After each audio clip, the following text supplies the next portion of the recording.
yan uwa mu ganewa duniyar mu ta zo ƙarshe haka ne ya cuce ka.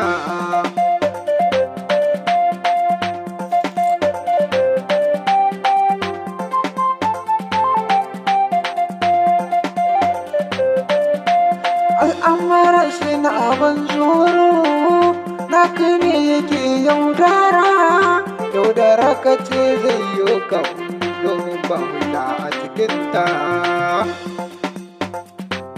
Rayuwar ka ta zo ƙarshe don uwa ku de dubawa al'amuran duniya ne kome yana zuwa a sannu. Ni ne naku Adamsi ya raso nisan ka na zo yan uwa ku dubawa zamani zuwa ya kaiwa.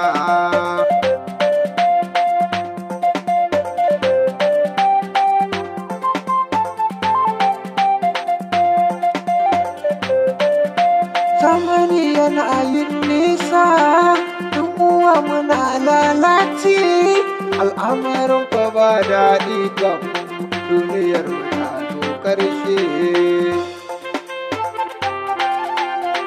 Yan uwa mun ganewa shine rayuwa ke kyauce ko me za ka yi ka dubawa dole ne sai da yo hango ba ka hange ba ka saura dan uwa ka duba rayuwar mu ta zo ƙarshe.